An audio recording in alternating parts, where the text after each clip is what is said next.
Now, can you hear me? Now There I we can. go. Yes. There you are. Okay. Hi, John. It's a How you doing? pleasure. Thank I'm you. fine. Thanks a lot. Well, first of all, fans are concerned about your health. How are you feeling right now, and how are you dealing with the challenges? Oh, I feel like shit.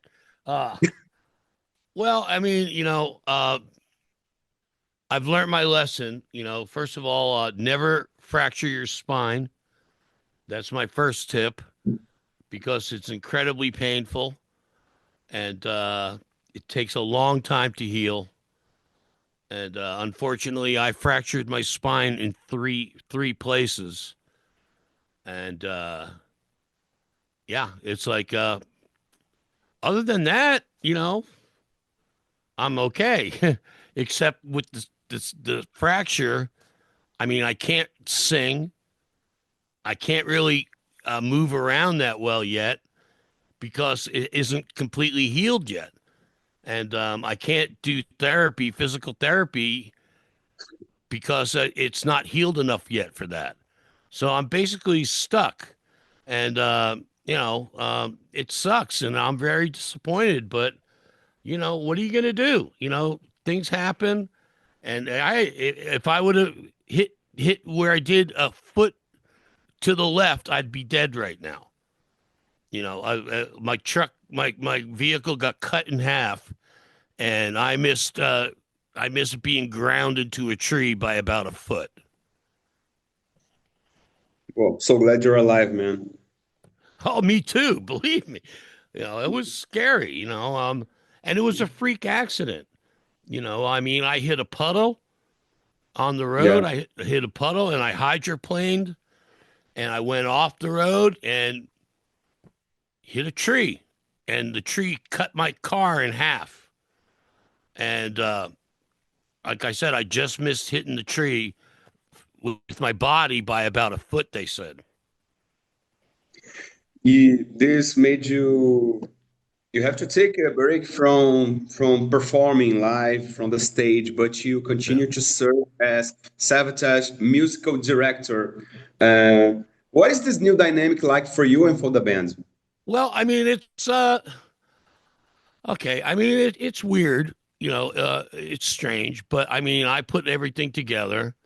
I was the first one that started putting this whole tour thing together, and then when the accident happened, I ended up in the hospital for 7 months. And my managers were like, well, I guess we're just going to cancel.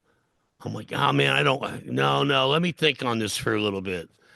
And I talked to all the guys and I said, well, look, what if you guys just go and do it, and do it without me for this time, for this run.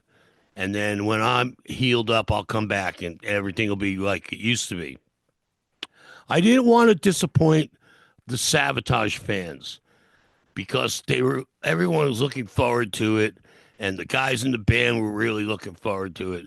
And then, of course, I got in that accident, and it screwed everything up.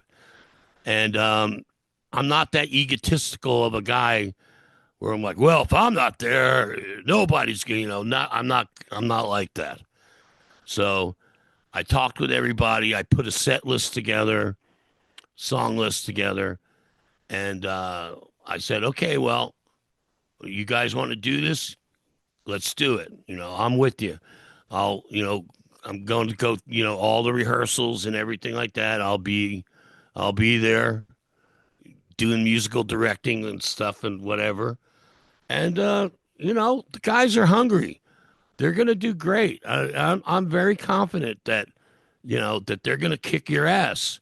I mean, I wish I could be there, uh, but physically I can't, and I won't go out on stage if I can't be at 100%. And with this injury, there's just no way that I can sing at 100%. And I won't do that. I'd rather just let the guys do it, and when I'm healed up, hopefully next spring, summer, I'll be okay to be back in there and I'll be back out there. Is this return a one-off celebratory event, or can we expect the band to continue release new material in the future? Well, I mean, we've got basically got a whole album that's written that I've been working on, and worked on some stuff with Chris Caffrey, and I worked on some stuff with Al Petrelli, and some stuff on my own, and we basically got all the material. It's just we were getting ready to start working on it together, and this accident happened.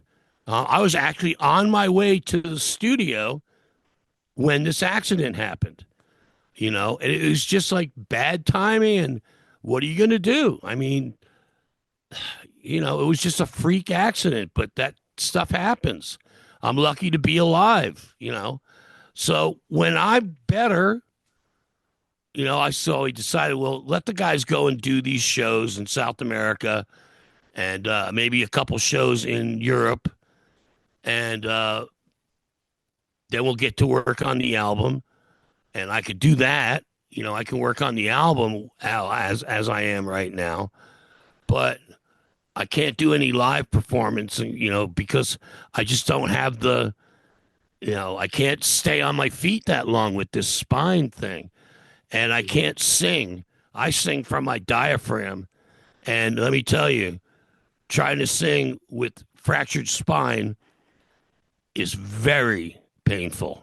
It's like being stabbed with a screwdriver. So, until I'm better, I'm sending you guys out there to bust ass, and they're going to do great, and they're very excited, and I'm excited for them. And, there's a few surprises we have in store. And what can you anticipate about the new material? Will it be something more in the vein of Poets and Madmen, some orchestral stuff and some prog stuff, or something more traditional heavy metal? It's a little bit of everything. There's some really great, heavy, dark songs. There's some great progressive, Queenish type songs. A little bit of everything. As a matter of fact, there's so much stuff, I might have to make it a double album. Wow. Because I just got too much material. And it's all good. And it's all, I'm not going to just slap together some crappy album and call it Savatage. Here you go. No, it's going to be, every song has got to be a 10, and so far every song we've worked on is really good. I think you guys are going to love it. How has the preparation process for the shows in Brazil been? I mean, are you accompanying the rehearsals? Yeah, I'm here. I'm here up for everything. So the guys get down here to Florida middle of the week, and we're doing 3 weeks worth of rehearsals where I will be here every day, going through the rehearsals with them, making sure everything is right. And then I'm going to stick them on an airplane and send them to you. Okay. And what can the fans expect from the shows in Brazil? What kind of atmosphere does the band intend to create? They are ready to go. They are so looking forward to this. And they are hungry. And their shows are going to be great. I've put together a great song list. Some classic Sabbath shit, some, a lot of stuff from the Zach era, but it's just going to be a great show. I think everybody's going to enjoy it very much. And the band is going to be on fire. How would you describe the band's relationship with the Brazilian fans over the years? Oh, we love Brazil. I mean, you had to practically tie a rope around me to get me to leave Brazil. I just loved it down there. I love Caparina. I think I drank like 50 of them. But I love the fans down there because they're so passionate. And I mean, man, it was like playing there. It was like, you felt like the Beatles. All these people were, and they were just so into the band, and they knew the words better than I did. You know, and they're Brazilian, and they knew the words better than me. So yeah, we loved Brazil. And God, I'm very bummed out that I cannot be there. Believe me, I am so disappointed. But in another way, I'm very excited, mainly for the fans. The whole reason I didn't cancel this tour when I got in the accident was I just couldn't do it to the fans. They've been so loyal to us and everything. I'm like, you know what? Just think of it like as like a football match. And I'm like one of the players on the team, and I got injured, so I'm out. I'm on the injured reserve. You know, that's the Yeah. best way I could describe it. Mm. The Savatage performance at Monsters of Rock in 1998 left a mark on many metal fans in Brazil. What are your memories of that festival? Wow, I love that. I my fondest memory was standing off the side of the stage, and all of a sudden I heard this big. Me and Al Petrelli were standing on the side of the stage, like down at the bottom, but the staircase, and all of a sudden I heard this huge roar from the audience. I was like, "What that?" And some guy says, "Oh, they just lowered your banner that says Savatage," and the fans went crazy. And I remember that, and I was like, "Wow, these people are." And I remember that. I remember playing gutter ballet and watching, like, I don't know how many thousands of people just jumping up and down, up and down. I thought the stadium was going to collapse. I was like looking at Al, going, "How do we get out of here?" Well, oh man, I'm telling you, it's going to blow. It's going to break. Because I could swear I saw the upper deck shaking. It was weird, man. But it was a great show and a great audience. In 2001, Savatage returned to Brazil for five more shows. How do you compare the reception from the audience back then with the one in the 1998? Pretty much the same. I mean, it was just it was there were smaller gigs. There weren't any stadium things, but still, the people are just so into the music and so energetic, and they just love the band, and it's like, what more can you say? I mean, it's like, I was just, I love Brazil. I just love it down there. And the fans are some of the best in the world, if not the best in the world. Savatage has a rich and influential history in metal. Looking back, what are the most memorable moments of the band's career for you? Oh boy. Well, I mean, probably Power of the Night and Hall of the Mountain King albums were like kind of like our first two real Sirens and Dungeons were kind of like done very low budget, where we only had like we had, I think we recorded both of those records in 24 hours. But Power of the Night was the first time we went and spent like 4 months, 5 months on an album where we worked with a real producer, Ozzy Osbourne's producer, Max Norman, and then Mountain King. That's where we did our first video, and where we first worked with Paul O'Neill. And so those were my two, because those two albums kind of like described where we were going, and then Gutter Ballet and Streets. I think those two albums where we were at our peak at that time with Chris and Paul. and me, and we were all working together. And I think it shows in the material. And Paul brought out I call it the Queen style in us for Gutter, with songs like Gutter and When the Crowds Are Gone and Temptation Revelation, where he was like, John, you should do more. Why don't you play the pianos? You're great. You're great at that stuff. It just reminds me of Queen. I was like, okay, well, let's try it. And then on Streets, we really went and really explored all directions and avenues of the band.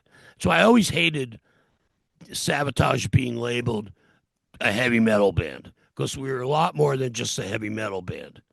We played heavy metal music. Yeah, we did. We played lots of songs like that. But we also played other stuff, you know, um, just like Queen or like the Beatles, for instance. Like they played heavy stuff and then they played light stuff. We played songs like Agony and Ecstasy, Hall of the Mountain King, but then we played songs like Believe and If I Go Away. And, we were very versatile. I think that's important. And that's what I think makes Sabotage stand out. Instead of rehashing the same stuff on every album, makes every album sounds exactly like the album before it. We never were like that. We always wanted to try something different. Since you have spoken of this light and shade aspects of Savatage music, what's your favorite ballad from Savatage, and what's your favorite heavy song, let's put this way, from Oh, Savatage? it's tough. Favorite ballad probably is When the Crowds Are Gone. Um, and the heavy song I like, my favorite is Beyond the Doors of the Dark. Uh, Um, you know, Amazing choice. yeah. Well, that because Beyond the Doors of the Dark is a nightmare that I had. Um, I woke up from this nightmare and I rolled over in bed and I just wrote all the words out. I never even made one correction or nothing. I just wrote them all out. And then my brother and me, we put the music together the next day. And I love the riff. Da da da da da. That's a great riff. Great riff. Well, I'd like to speak about Dead Winter Dead because the story behind this album connects to the events of the Bosnian War. Since we have the war in Ukraine now, can we expect Savatage to address something on the subject? Uh, well, I mean, just playing some of the songs is enough. I mean, we are doing Dead Winter Dead. Um, and they're doing This Is the Time. So, I mean, that alone is like, I think the guys are just, look, I just want them to go out and kick ass, and I don't want to get too into all that stuff with the war. And Hello? we've done that already. You know, we all hate war, Mhm. To this date, Poets and Madmen is the last Savatage studio album. Looking back, how do you see it in relation to the rest of the band's discography? Oh, I love Poets. I think it's a great album. Um, it was a weird album to do. Also, it was weird because I wrote a lot of the material for Zach to sing, and but then Zach left us right before we started recording the vocals. So a lot of the songs were recorded that I had written for Zach to sing, but then I had to end up singing them. So it was very hard for me because I had to sing songs that were written in Zach's key, but I had to sing them. So I was very satisfied with the vocals because I really busted my ass singing those songs. A lot of the songs that I wrote for Zach, there's like four or five of them that I had to sing them in Zach's key, and that was a challenge. But I think it's a really good album. What message did you want to convey with the album The Wake of Magellan? I'm going to be honest with you. I still don't know what the fuck that album is about. The thing of that album, I'll tell you, the story of that is very funny. I wrote a bunch of material. I wrote some of it with Chris Capri, a little with Al Petrelli, and I was always saying to Paul, I was like, Paul, what's this album going to be about? And well, John, this, and I'm like, all right, look, do you got any lyrics? Yeah, yeah, yeah. So we actually did the album, and and and the first set of interviews I did, the guy goes just like he goes, yes, what is the Wake Mitchell? What is that about? And I'm like, I don't fucking know. It's about a boat because I really don't know. You know, Mm. I know it has something to do with explorer and drugs and well, everything we did had something to do with drugs. But anyway, it was just about a journey or something. That's the best I could come up with it. And I've asked him, God rest his soul, up until the day he died, what is the Wake of Magellan about? Well, John, Mm. can you read? All right. Never mind. I'm Mm. just going to tell everybody to ask you. Mm. If you ask any Brazilian fan what is their favorite Savatage album, they will split between Edge of Thorns and Handful of Rain. I'd like you to compare both albums from the perspective of the one that was there. Well, well, I mean, it's easy, really. Edge of Thorns was actually a showcase album for my brother, and an introduction of Zach. Where Handful of Rain was basically just me by myself, and then Zach come in and sing, and Alex Skolnick played some guitar solos and stuff on it. But basically, Handful of Rain was almost like a Jon Oliva solo album, um, where Edge of Thorns was an album that we specifically wrote and devised to showcase Chris. Um, that was all because I had to leave because I had burnt my voice out, and I wanted a new singer. That the whole idea was Zach was never going to be the only singer. We needed a singer for Edge of Thorns, and I didn't want somebody that was going to try to sound like me because the idea was after Edge of Thorns for the next album, I was going to come back and we were going to have the two singers. We were going to have me and Zach.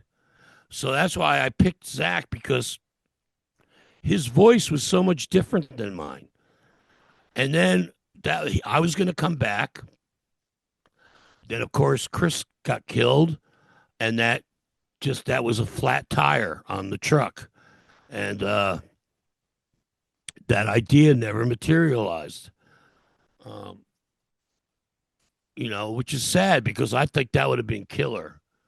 But so that's a real big difference between those two albums. Is Edge of Thorns features my brother, and I think his guitar playing on that album is beyond question his best work. And I think Handful of Rain stands out because it was basically just me, without really the band. Because Johnny and Steve Wackles, they weren't on the album at all. Even though I gave them credit for it, they weren't on the album because it was too soon after Chris died, and they just weren't ready yet, you know. But I had to do something, or I was going to jump out of a window. And Paul was like, "Well, look, John, let's just go in and do something."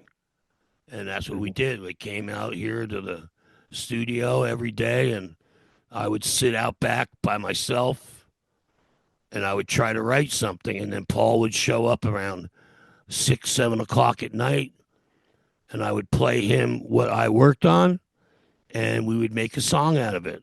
And that's how all the songs for Handful of Rain were written. I would write the music during the day, and then I would work with it with Paul until like maybe 11 o'clock, 12 o'clock at night. And then I would record. We would record until 4 in the morning. You know, that's how it worked. And that was it, every song. Do you? What's your opinion on Fight for the Rock today? Do you consider it an album to discover? I knew that was coming. Uh, fight for the nightmare, you mean? Yeah. Well, you know what? I'll be honest with you. All right. Fight for the Rock was a bunch of young guys who got ripped off and lied to by the management that we had at that time. And we got maneuvered into a bad spot, you know. And a lot of the songs for that were written for other artists to perform. But the management we had at that time, not only did they steal over $1 million from us, they lied to us. And songs that I had written for other artists to do, they first of all they flew us to London, so we couldn't just like go home. And oh no, you guys are going to record these songs. I'm like, what? It was like this. So we only had the only songs we had that were really Savatage songs were "Fight for the Rock," "The Edge of Midnight," and "Hide." All the other songs were songs I wrote for other bands to play. And then we had no choice. You know, we were in London. We had no money, you know. So what are we going to do? So we just recorded it and said, well, we'll figure it out later, you know. And it's by far the worst period of time for the band. You know, we were very disappointed. You know, it sucks when you find out that, you know, you've been ripped off for that much money. That's kind of tough to get over. You know, oh, you got money? No, you're broke. What? Well, as for my last question, I'd like to take a look at Savatage's legacy in the history of metal. What aspects of the bands do you consider most important for future generations? What bands do I think? What aspects of Savatage do you consider Oh, most important for, yeah? oh, very easy. Variety and truthfulness. Be true to yourself, and don't just keep playing the same shit over and over and over. You got to try different things. Um, it keeps everything fresh. You know, you can only play so many heavy metal songs back to back before they all start to sound the same, you know, and that's what happens. That's why Sabotage, I thought, was a good thing for other bands to follow, is because we never really did the same thing over and over again. You know, we played heavy metal songs, we played ballads, we played mid tempo stuff, we played rock and roll, we played it all, and I think that's important. John, it was truly an honor for me as a music journalist, as a Savatage fan, to get a talk to you. Hope you Thank you. recover and hope to meet you in Brazil anytime soon. Thank you so I much. hope so too. Thank you.